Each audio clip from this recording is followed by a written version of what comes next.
The Master Key System. It is my privilege to enclose herewith Part 1 of the Master Key System.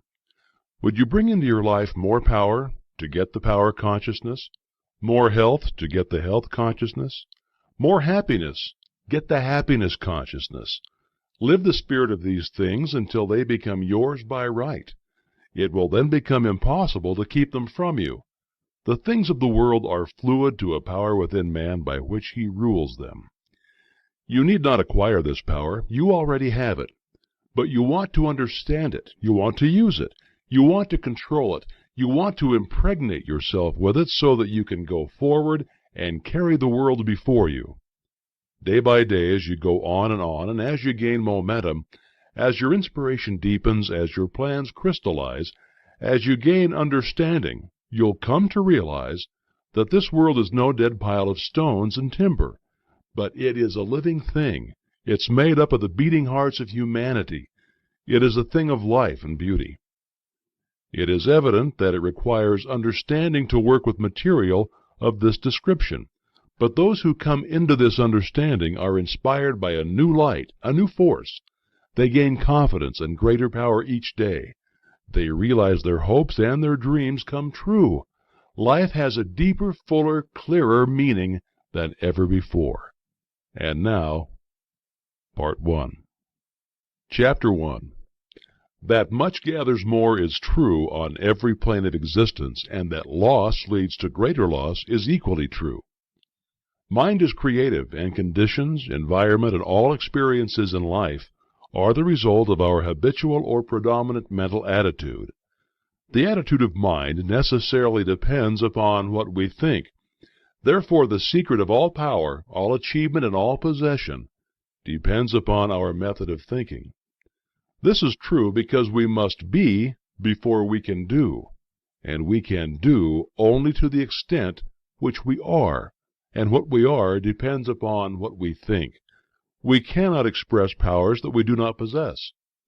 The only way by which we may secure possession of power is to become conscious of power, and we can never become conscious of power until we learn that all power is from within. There is a world within, a world of thought and feeling and power, of light and life and beauty, and although invisible, its forces are mighty. The world within is governed by mind. When we discover this world, we shall find the solution for every problem, the cause for every effect, and since the world within is subject to our control, all laws of power and possessions are also within our control. The world without is a reflection of the world within. What appears without is what has been found within. In the world within may be found infinite wisdom, infinite power, infinite supply of all that is necessary waiting for unfoldment, development, and expression. If we recognize these potentialities in the world within, they will take form in the world without. Harmony in the world within will be reflected in the world without by harmonious conditions, agreeable surroundings, the best of everything. It's the foundation of health and a necessary essential to all greatness, all power, all attainment, all achievement, and all success. Harmony in the world within means the ability to control our thoughts and to determine for ourselves how any experience is to affect us. Harmony in the world within results in optimism and affluence. Affluence within results in affluence without. The world without reflects the circumstances and the conditions of the consciousness within. If we find wisdom in the world within, we shall have the understanding to discern the marvelous possibilities that are latent in the world within, and we shall be given the power to make these possibilities manifest in the world without. As we become conscious of the wisdom in the world within, we mentally take possession of this wisdom, and by taking mental possession, we come into actual possession of the power and wisdom necessary to bring into manifestation the essentials necessary for our most complete and harmonious development. The world within is the practical world in which the men and women of power generate courage, hope, enthusiasm, confidence, trust, and faith, by which they are given the fine intelligence to see the vision and the practical skill to make that vision real. Life is an unfoldment, not accretion. What comes to us in the world without is what we already possess in the world within. All possession is based on consciousness. All gain is the result of an accumulative consciousness. All loss is the result of a scattering consciousness. Mental efficiency is contingent upon harmony. Discord means confusion. Therefore, he who would acquire power must be in harmony with natural law. We are related to the world without by the objective mind. The brain is the organ of this mind, and the cerebrospinal system of nerves puts us in conscious communication with every part of the body. This system of nerves responds to every sensation of light, heat, odor, sound, and taste. When this mind thinks correctly, when it understands the truth, when the thoughts sent through the cerebrospinal nervous system to the body are constructive, these sensations are pleasant and harmonious. The result is that we build strength, vitality, and all constructive forces into our body. But it is through this same objective mind that all distress, sickness, lack, limitation, and every form of discord and inharmony is admitted into our lives. It is therefore through the objective mind by wrong thinking that we are related to all destructive forces. We are related to the world within by the subconscious mind. The solar plexus is the organ of this mind. The sympathetic system of nerves presides over all subjective sensations, such as joy, fear, love, emotion, respiration, imagination, and all other subconscious phenomena. It is through the subconscious that we are connected with the universal mind and brought into relation with the infinite constructive forces of the universe. It is the coordination of these two centers of our being and the understanding of their functions which is the great secret of life. With this knowledge, we can bring the objective and subjective minds into conscious cooperation, and thus coordinate the finite and the infinite. Our future is entirely within our own control. It is not at the mercy of any capricious or uncertain external power. Now, all agree that there is but one principle or consciousness pervading the entire universe, occupying all space, and being essentially the same in kind at every point of its presence. It is all-powerful, all wisdom, and always present. All thoughts and things are within itself. It is all in all. There is but one consciousness in the universe able to think, and when it thinks, its thoughts become objective things to do. As this consciousness is omnipresent, it must be present within every individual. Each individual must be a manifestation of that omnipotent, omniscient, and omnipresent consciousness. As there is only one consciousness in the universe that is able to think it, necessarily follows that your consciousness is identical with the universal consciousness, or in other words, all mind is one mind. There is no dodging this conclusion. The consciousness that focuses in your brain cells is the same consciousness which focuses in the brain cells of every other individual. Each individual is but the individualization of the universal, the cosmic mind. The universal mind is static or potential energy. It simply is. It can manifest only through the individual, and the individual can manifest only through the universal. They are one. The ability of the individual to think is his ability to act on the universal and bring it into manifestation. Human consciousness consists only in the ability of man to think. Mind in and of itself is believed to be a subtle form of static energy, from which arises the activities called thought, which is the dynamic phase of mind.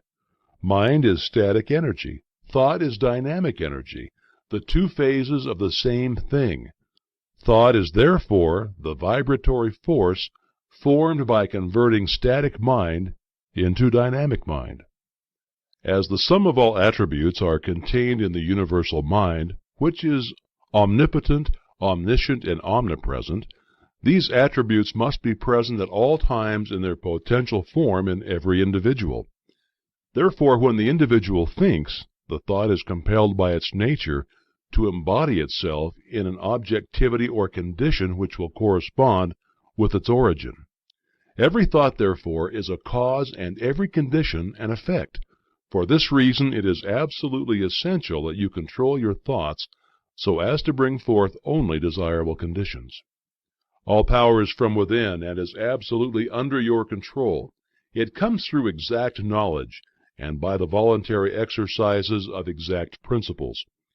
It should be plain that when you acquire a thorough understanding of this law and are able to control your thought processes, you can apply it to any condition. In other words, you will have come into conscious cooperation with omnipotent law, which is the fundamental basis of all things. The universal mind is the life principle of every atom which is in existence. Every atom is continually striving to manifest more life. All are intelligent, and all are seeking to carry out the purpose for which they were created. A majority of mankind lives in the world without. Few have found the world within, and yet it is the world within that makes the world without. It is therefore creative, and everything which you find in your world without has been created by you in the world within. This system will bring you into a realization of power which will be yours when you understand this relation between the world without and the world within. The world within is the cause, the world without the effect. To change the effect, you must change the cause. You will at once see that this is a radically new and different idea. Most men try to change effects by working with effects.